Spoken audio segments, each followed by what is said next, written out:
Hello, everybody. Welcome back for another episode of the Max Off-Road Podcast. Today, we will be covering the King of the Motos 2026 Hard Enduro.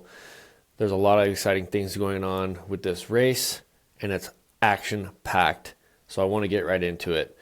Before we get into it, I got to give a quick shout out to the sponsors. This podcast is presented by Beta USA, Climb, and Slavens Racing. These people have been instrumental in the involvement of this podcast and everything that I do. So massive shout out to them. Slavens is my preferred retailer for everything hard enduro. They have all the climb gear, all the tires, all the mousses, all the protective equipment, the SXS slide plates, everything that you need to be off to the races for hard enduro or standard enduro. And I want to give a quick shout out to Climb.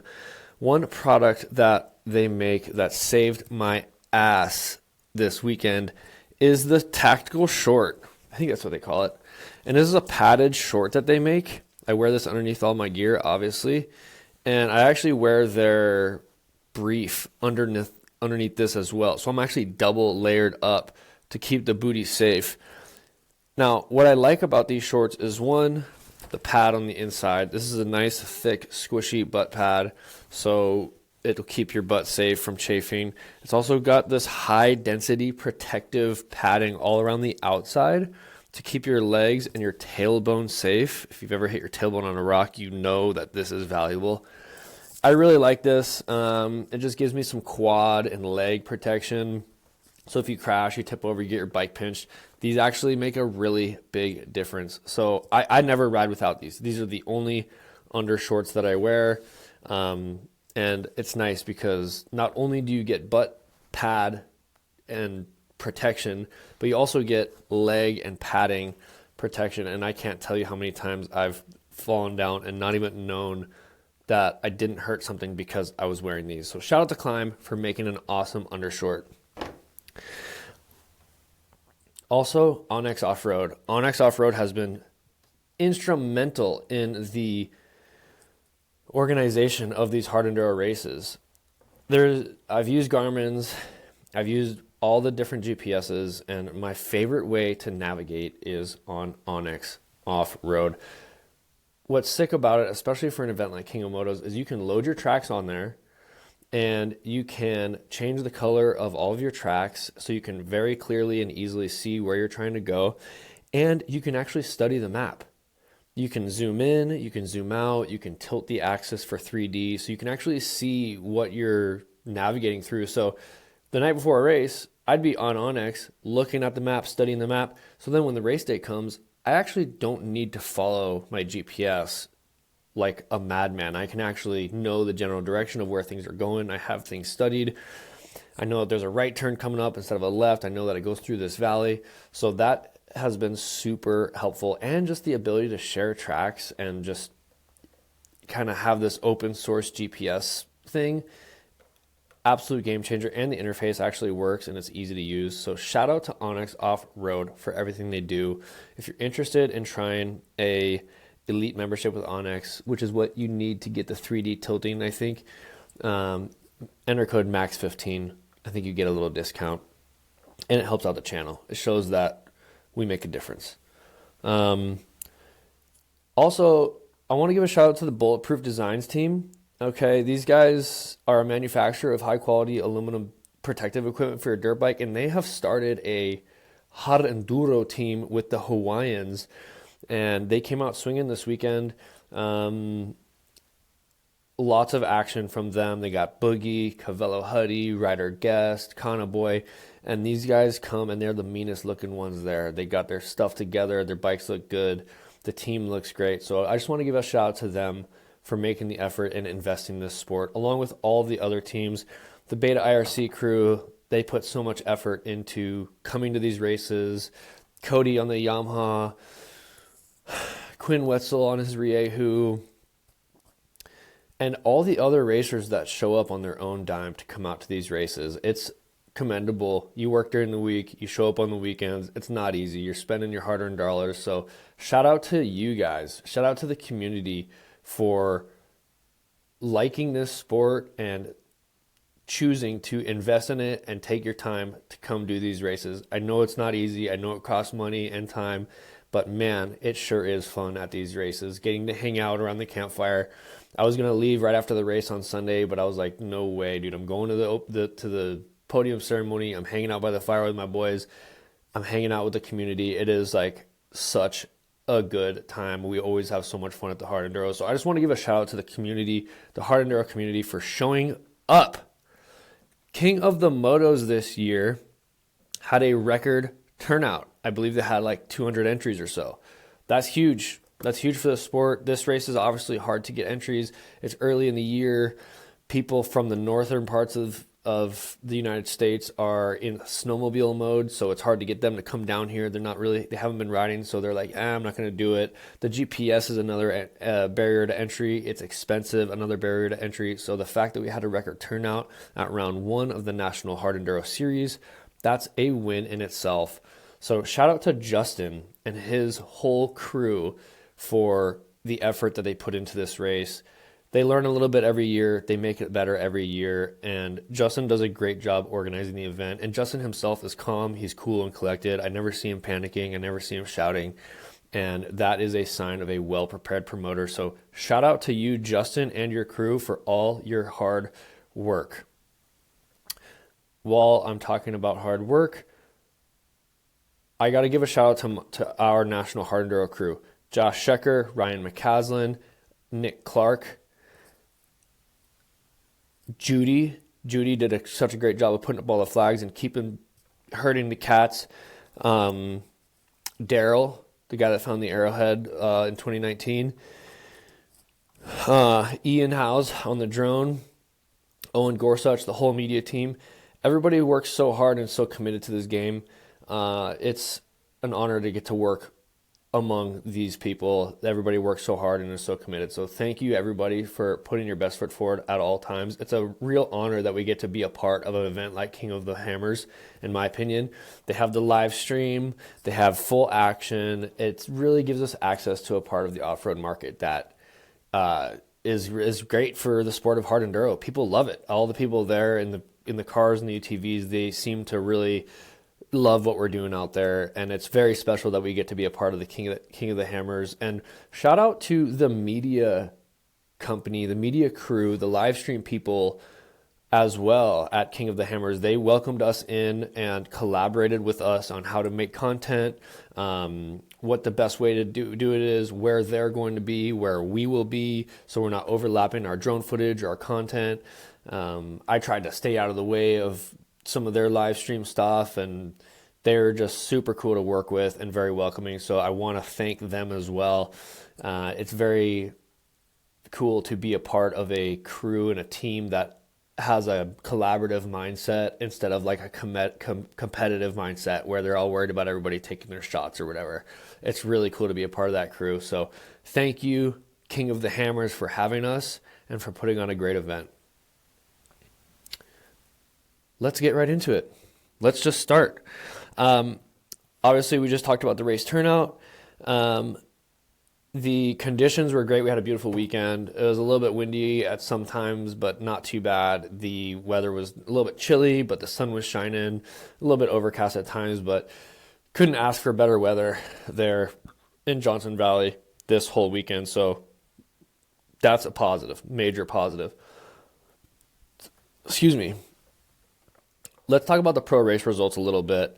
I want to talk about pro race results, notable moments, notable rides, and what I would change if I could, if I was in charge. That's kind of how I'm going to break this down. So first and foremost, let's talk about race results, the pro race results. First off, one thing to note for the prologue the day before, you had Tristan Hart winning it by like a tenth of a second over Cody Webb.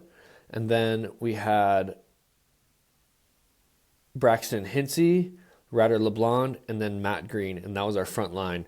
And then you had Brandon Petrie, James Flynn, and then everybody else. So rows of 5 every 1 minute, non-time corrected for the Sunday main race. So we had our top 5 on the front row, and then James Flynn, and a bunch of other guys on the second row. So it was important to get on that first row. This is an effort to try to make the first races count, because everybody's always like, I don't want to just go do a race for no reason. I want it to count. So that was what that was for. And I actually like it. If you do well in the prologue, you basically get a 1 minute head start. And with the conditions of this race, with the dust and the GPS, a 1 minute head start is great, but it really doesn't do you too much good. I believe you can close the gap from the second row. So there's definitely incentive there to do well. So shout out to Tristan and Cody for absolutely having a blast run. And then Braxton Hinsey breaking out this weekend. His results didn't quite show how well he was riding, I feel like. But I got to give props to Braxton Hinsey, because this guy was riding so well on the Fantic 300 this weekend. So top five. Let's talk about top five on Sunday main race. Tristan Hart out front. Tristan Hart, Ryder LeBlond, James Flynn, first pro national Harenduro podium, Matt Green, and Brandon Petrie. What a lineup. You got to give a shout out to these guys. I will say I was missing Will Reardon out there a little bit. We've had a few years with him. He's a great guy. And when we were out there, I was like, what's missing here? Willie. We're missing Willie. That's what's missing. But I will say all the other riders did a great job. Unbelievable riding from James Flynn. Congrats to him on his first pro podium. He was riding well all day. He seemed cool, calm, and collected. He never seemed like he got shooken up. He just kept chipping away at that thing. A big improvement that I saw from him is just his mental focus. It seemed like I feel like James is just level-headed, and he's put in a lot of work in the off-season.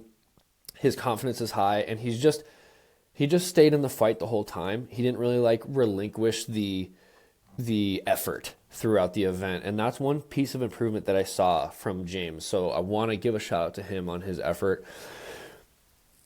Second place, Ryder LeBlond.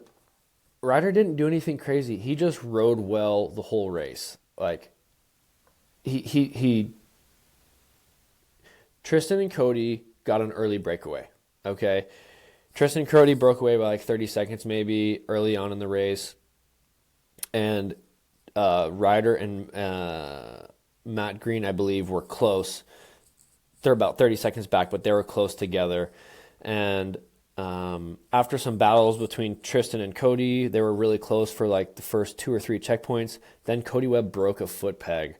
And that actually ended up sending him back to 18th place. By the time he got that thing fixed and went back through the start finish for his next lap, he was in 18th at one point, and he worked his way back to 6th, which is absolutely insane, especially for his debut ride on the 4-stroke. It would have been really nice to see how he would have done if he didn't break the foot peg, if he was going to have something for Tristan. I personally believe Tristan would have been really hard to beat this weekend. He was absolutely on it.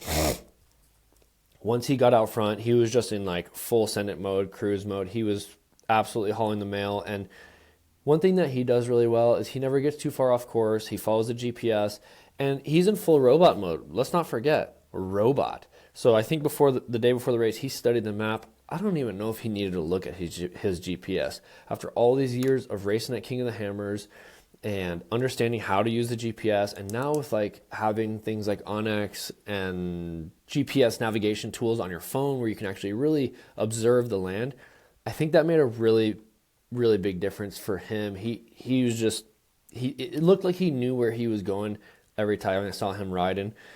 Ryder, I saw him miss a couple small little lines.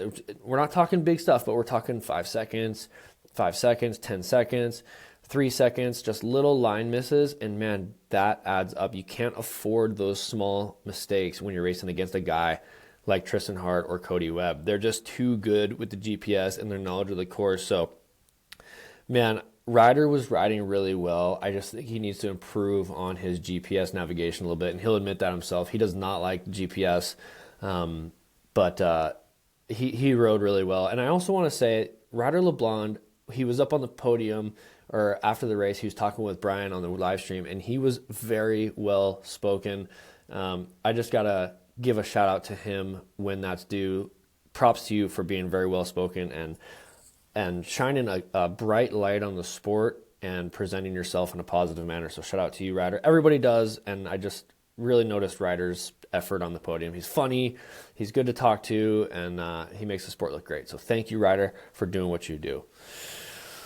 Tristan, Ryder, James Flynn, who just hung in there all week, and then you had Matt Green in fourth. Now, Matt Green actually crossed the line in third. He rode really well all day. This guy's super cool. He's fun to talk to, and what I like about Matt is he's enjoying himself. He is truly enjoying himself. He's having fun. He said he was having so much fun during the races. Every time I saw him on POV, I would jump in behind him and he'd pass. He'd be like, yeah, bro, yeah, let's go, bro. He was having so much fun talking to Ryan throughout the race. Yeah, Ryan, yeah. Like, it's cool to see somebody that's actually enjoying themselves while they're racing. He's doing it and having fun, and he's doing it because he's having fun. So shout out to Matt Green for the positive attitude, and thank you for coming over here. He's out of South Africa, so it's a huge effort for him to come over here, especially logistically getting everything together. And I actually saw him running on Monday morning as I was leaving the paddock, leaving the King of Hammers parking lot. This guy was running down the road as fast as he could. I was like, bro, what's Matt doing? Is he okay? I'm not sure if he was training or what's going on, but regardless, the guy's obviously motivated. He's doing a really good job. He missed a turn. He missed a hill climb on lap 3, 4, and 5. So the format was 2 big long laps and then 3 shorter laps, a little bit different course. Now, it's kind of hard to explain, but he missed a hill climb on those last 3 laps. All 3 laps, he came down and just banged that same berm that he's hitting all the time. And he was missing this hill climb. That ended up moving him back to the 4th position. So he got docked some time. I think how they ended up ruling that is they took the time that he gained in that section, because he didn't hit that hill climb, he hit a different one. So I think they took the time that he gained and multiplied it by 5. And I think that's how they ruled that decision. And that only bumped him back 1 position, because I think he had about 8 minutes on James Flynn through the finish line. So that's that, and that's part of this race is you have to be looking at your GPS, and you can't falter like that. You get fined. That's the rules, and that's how it goes. He handled it well. He's a professional. He's positive. And I'm glad to see, and I think he rode really well, and I'm actually happy that I didn't bump him back further, just because I want to see him do well. I want him to do well. I want him to earn the rides that he did, and I think that if he did stay on the course, he probably would have ended up 3rd if he stayed on course, obviously, right? So he was riding really well, and I just want to give a shout out to Matt and his efforts coming over here. Congrats on your 4th place, and bummer that you got docked, but that's just the way that it goes. Thanks for being here. He rode really well. One thing I saw from Matt that made him different was 2 things. One, his attitude. He's very happy. He's super cool to be around. He's enjoying himself. He's having fun when he races. I think that's such a key part of this game. If you're not having fun, you're not enjoying yourself, and you're just doing it out of self-hatred or trying to prove yourself to yourself or somebody else, that's just a recipe for not having fun. Matt's having fun. Also, during the prologue, there was a tricky section, another tricky hill climb, and then a little saddle, and then another really hard section. Most guys got up into the saddle, took a little deep breath, and then went up the next section. Matt Green, holy moly, got up the first hard section, straight into the next section, just hauling, racing. And we always say, hard enduro has gone from getting from one hard obstacle to the next. And it has not. These guys are going so fast in all the medium or easy enduro sections, as well as blasting through the hard stuff. There is no rest anymore. There's no getting from one hard thing to another. And Matt Green was a prime example of that. He was absolutely hauling the mail in between these 2 different sections of the prologue. That's one thing that I saw different from him, from the other riders. And then 5th was Brandon Petrie. Brandon Petrie rode really well all day on his beta on his beta 300. Man, I got to follow him for a little while, and he just looked smooth and fluid, and he didn't look like he was working too hard. And him and Stone had some really good battles back and forth. So that was a big win. It was a big day for the Beta IRC crew. 2 guys inside, 1 guy on the podium and 1 guy inside the top 5. Like, that's absolutely massive. So shout out to that team for that effort. And then Cody Webb in 6th. Amazing ride from him. Like I said, he breaks his foot peg off at the beginning of the race, gets through that lap, gets to the pit, fixes his foot peg, however that went down, back to 18th, and then he pushes back forward like a man possessed for 6th overall. He must have had some really fast lap times, and you got to keep your foot pegs on your bike. So maybe next time he could do that, and then we could see him and Tristan battle it out for the win. Cody's won this race many times, so we know he's very capable of it. And he looks comfortable on the at 4-stroke. So that's also very exciting. On his first race ever on the 4-stroke, he said that he liked it. So that's moving in a positive direction. One thing I saw from Tristan that was surprising, not surprising, but just different, was his confidence level. He's been snowmobiling and hanging out and chilling in this offseason, and this guy came out absolutely swinging. His fitness was as good as it's ever been. His riding was as good as it's ever been. He was on a new bike this year as well. He switched from the W non-linkage bike, PDS bike, to the XC frame chassis, and now he is running the linkage on that bike, and he said it worked great.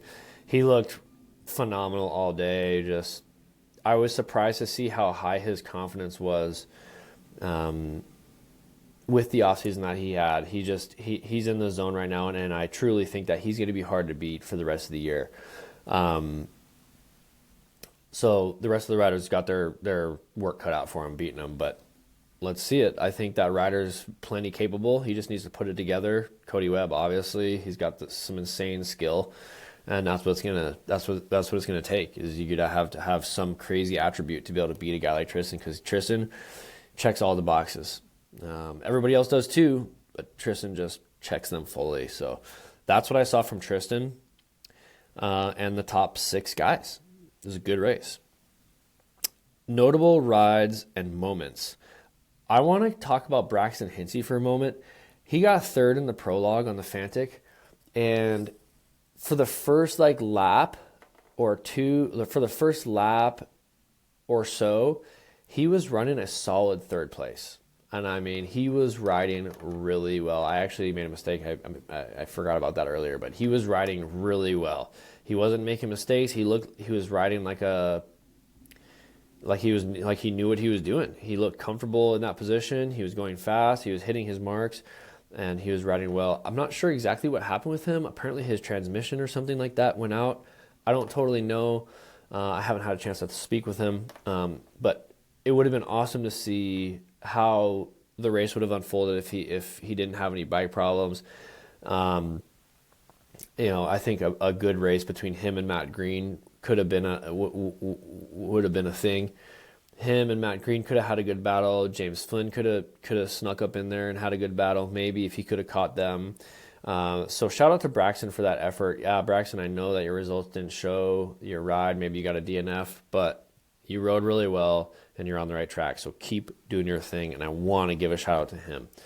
Also, I want to give a shout out to Cody for his 18th to 6th ride. That's absolutely insane.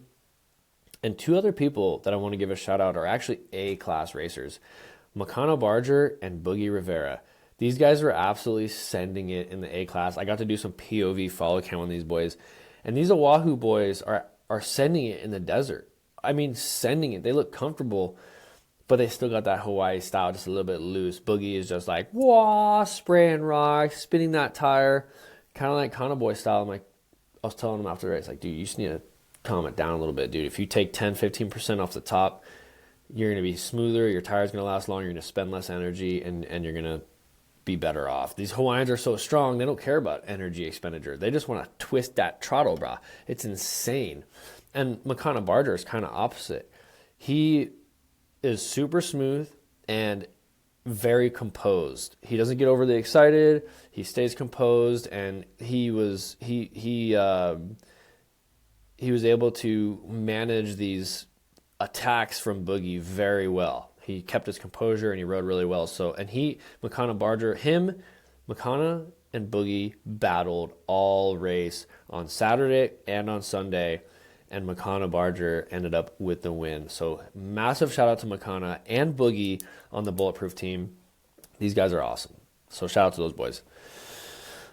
Another notable ride, notable moment was on the first or second lap, or on the third or fourth lap, of the short course. On the short course, James Flynn did a double step up this waterfall that was absolutely insane. We're talking big, giant, loose rocks at the bottom, 2, 3, maybe 3 to 4 like big ledges up, and Stone lines this thing up, right up that thing. Super, super impressive. No shortage of skill coming out of the James Flynn camp. I was thoroughly impressed by that move specifically. I didn't see anybody else do it. I didn't see Tristan do it, Ryder, anybody else. I heard Cody may have done something similar to that sometime in the race, but man, the way that James did it was absolutely flawless and purely insane. I was blown away. It's going to be in the recap video, which you're going to want to watch on the tube, so keep your eye open for that. Something else to note, Quinn Wetzel. On the Riehu decided to race the new fuel-injected 300. He got a new tune before the prologue. He gave it the parking lot test, felt like it was good. By the end of the prologue, he said that his pipe was blue and it was running too lean, and he didn't have the tools or the resources to change the tune on the fuel injection. So he decided so he switched bikes for the next day, which ended up getting him DQ'd. So he got DQ'd. It's a bummer for him. He switched back to the carbureted bike for Sunday. And sometimes that's just the price that you pay for testing new equipment at these races. I mean, I bet if he could go back in time, he would, either put more time into figuring out a tune or just riding the carb bike that he already had. But I can understand the temptation of riding a new bike. New bikes feel so good. They're tighter. They handle better. The frames aren't stretched out. The engine is fresh. So it makes sense for him to try the new bike. And this is how you learn sometimes. You have to race test. You have to learn stuff. And that's how you learn and grow as a brand, as a racer. So I'm curious to see what him and the Riehu team do between now and Hawaii to get that bike sorted and dialed in for the rest of the hard enduro rounds. And he was riding really well.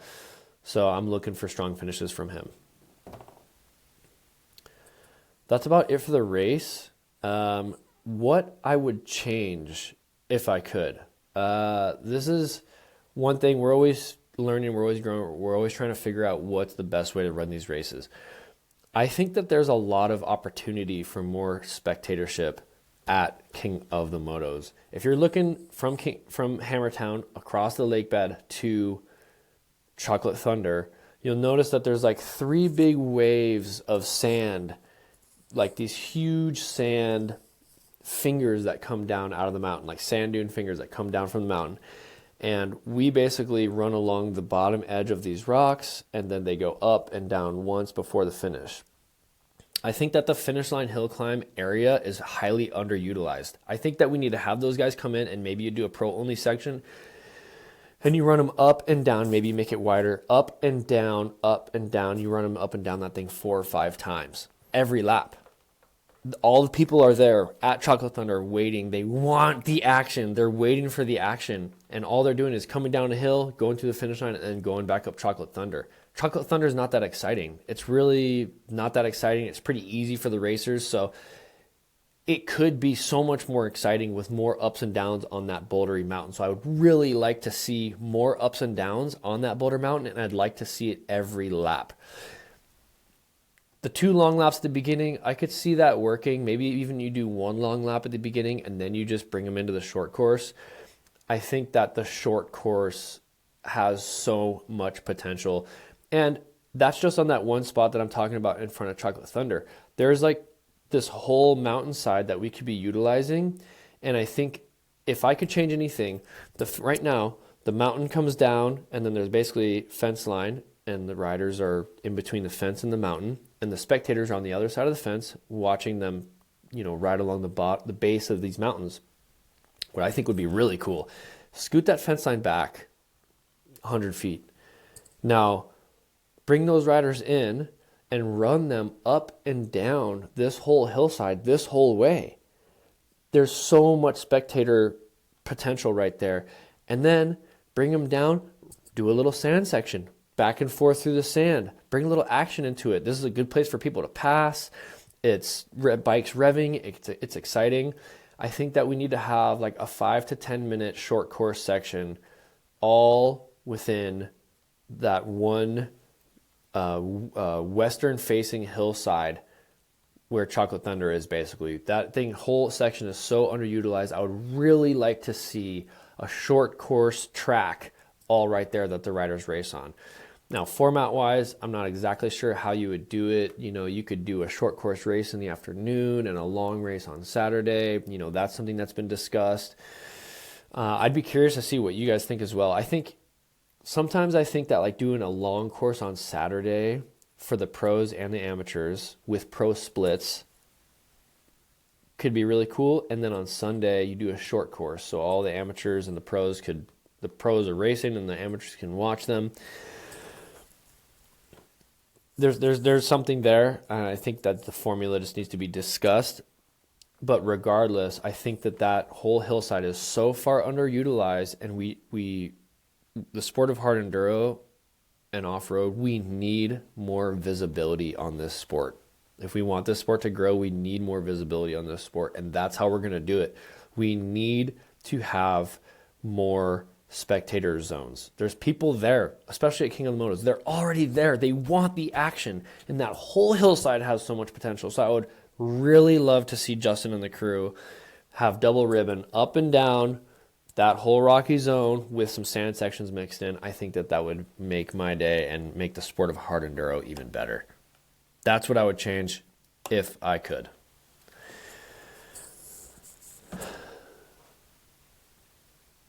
Let me know what you think in the comments. I'm curious to see, what would you change? What was good? What was bad? What would you change? Format, course, etc. And please comment your thoughts on this podcast below. Thank you guys so much for listening. Stay tuned for the recap on the US Hard Enduro channel, and then I'll also be posting my Max Cam. I believe we're posting that this week early. So stay on the hunt for the Max Cam and the recap video on the US Hard Enduro channel and my Max Gerson channel. If you like this content, make sure that you subscribe and leave a comment below. We appreciate you guys so much. I'm so grateful to do this. I love this sport. I love talking about it. I love riding it, and I'm frothing to come back and ride in Hawaii for the next race. Seriously loving it. Thank you guys so much. I hope you like this content. MG, over and out.